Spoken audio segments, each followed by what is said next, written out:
so proudly we hailed, and the twilight's last gleaming, whose broad stripes and bright stars through the perilous fights. Oh, the ramparts we watched were so gallantly streaming, and the rockets red blast, the bombs bursting in air, gave proof through the night that our flag was still there. Oh, say just that star-spangled banner, yeah, wave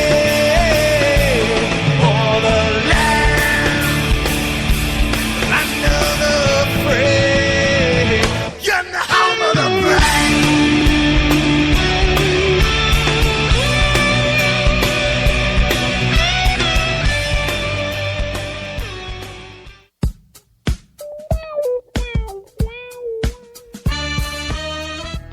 Don't be afraid, this is a low fat, and you are listening to HonestAnswerRadio.com. Now, where is the egg roll you guys promised me?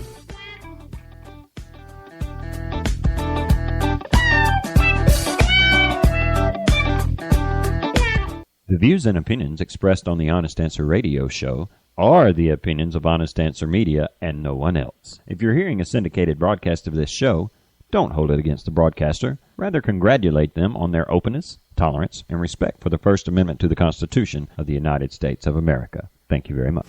You don't have to get high to get happy. Think about what's in store. When people start doing what they ought to be doing, then we won't be booing no more.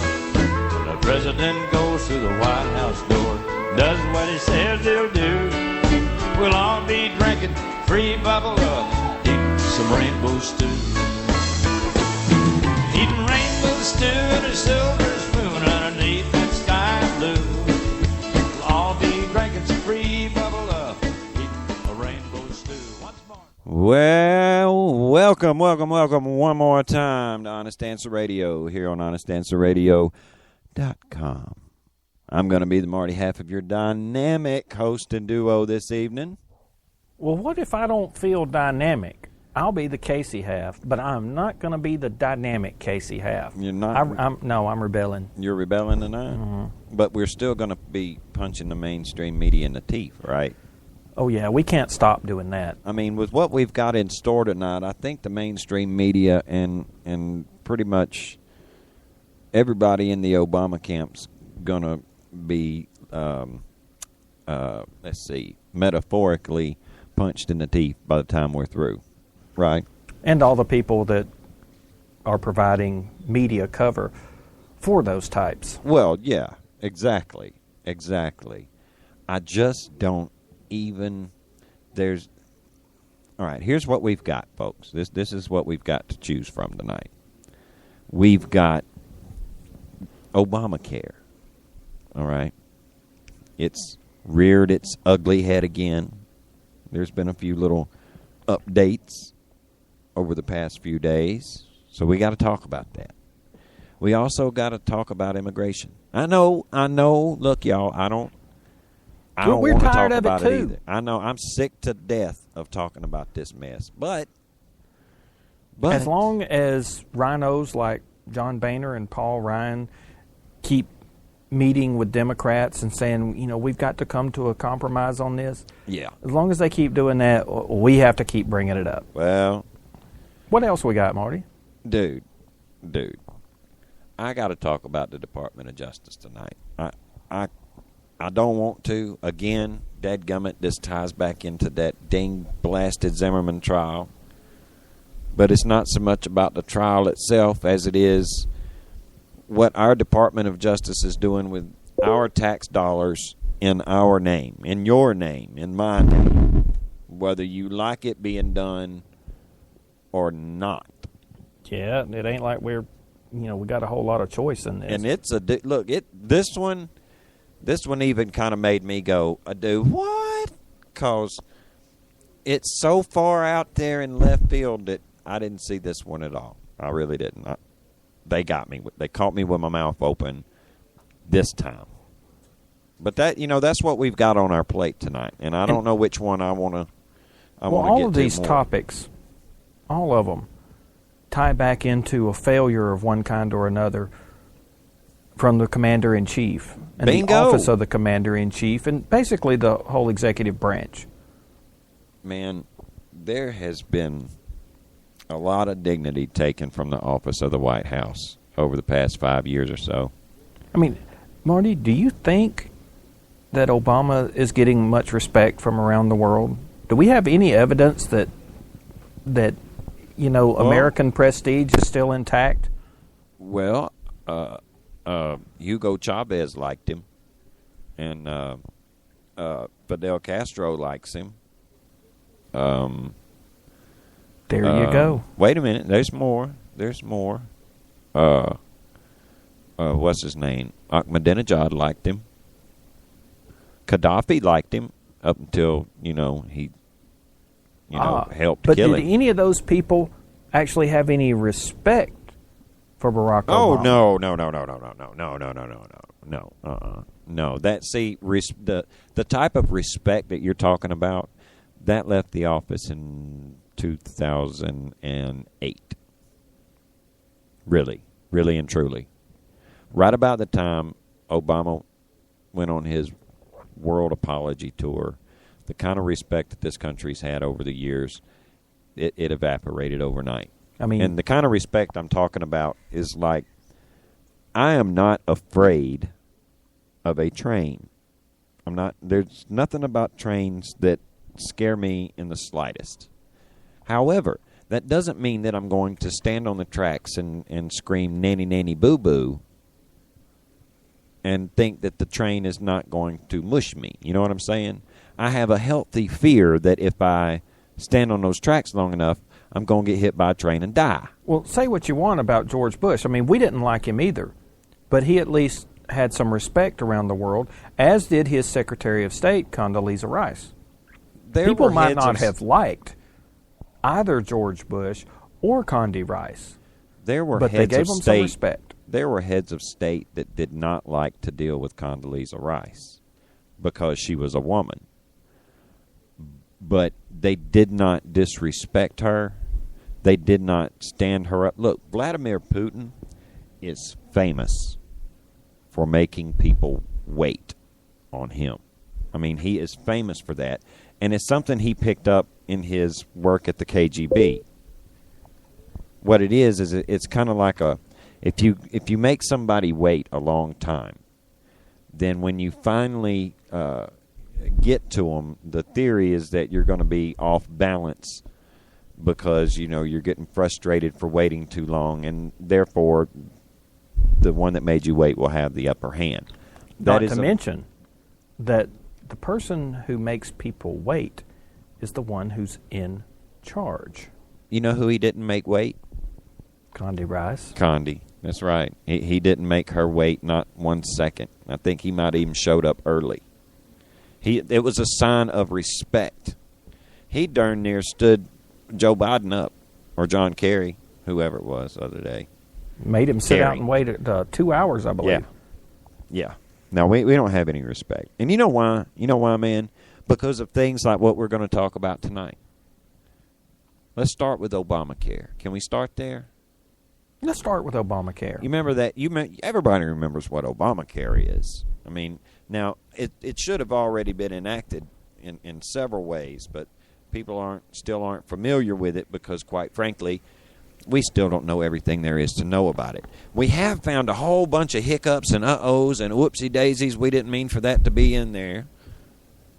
But, and we've found a whole lot of, well, this is going to cost people more than we thought it was. Yeah.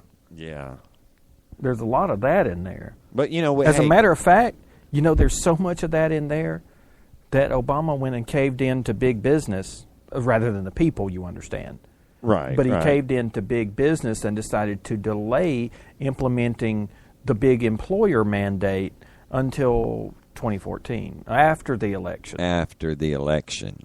You know, they are so good at moving stuff, you know, till about election time. You ever notice that, man? Till after election time. You know, a lot of unless it could possibly make a Republican look bad, in which case they wait until a couple weeks before the election to bring that stuff out. Well, you know, like they knew that the IRS had been tapping into the Tea Party and messing with them and everything before the election, but you know they couldn't let that out. You know, there was some stuff that came out after the election about Benghazi that everybody knew that before the election, but it couldn't come out because well, they would have got prosecuted for that. Or at least Obama might not have gotten elected. Yeah. Man, look, Obamacare was obvious to most of the country that this was going to be a bad idea. Before it passed, remember, most of the polls said that the majority of Americans did think that something needed to be done with health care. But an overwhelming majority of the American people thought the Obamacare plan was a bad idea. And the reason that most people gave for it being a bad idea was because nobody knew what was in it. Every conservative talk show host, every single conservative commentator on all of the news networks screamed at the top of their lungs, this is a bad idea. Now we are hearing from some of the very people that drafted Obamacare that this is a really bad idea. Hey, man, why didn't you say that when you drafted it? What do you mean it's a bad idea? Why would you hand in a bad idea? Well, I knew they wasn't going to read it, and, you know, I had a pretty good couple of years there. They're like, wait a minute. We didn't know we were going to get graded. Yeah, I didn't know anybody was seriously going to. I didn't know they were going to take me serious about this was that. like for a grade and everything? Man, I thought this was just like for one of those, let's put this on Craigslist kind of thing. Yeah, I thought this didn't count. Come on.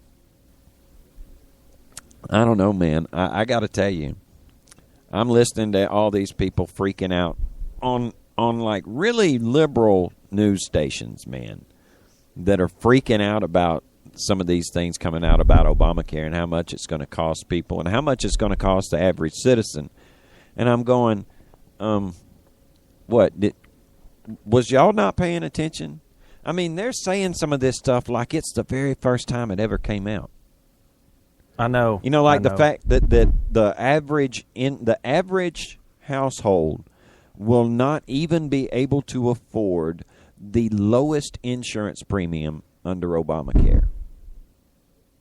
And Obamacare was, remember, designed specifically for the lowest common denominator in this country, right? Man, do you remember back when before they actually voted on this? You know, I was saying that from everything that I read, it would make it so that not only could I not afford to insure myself since my employer isn't doing it, okay, not only would I not be able to insure myself, but I also wouldn't be able to afford the penalty, which I thought it was a penalty then. We didn't know it was a tax, until John Roberts said it was a tax. It's a $2,500 tax. So I'm just screwed.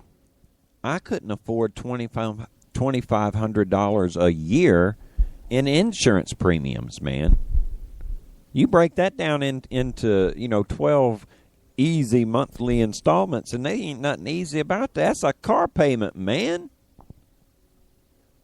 Yeah. If I could afford another car payment, I'd have another car.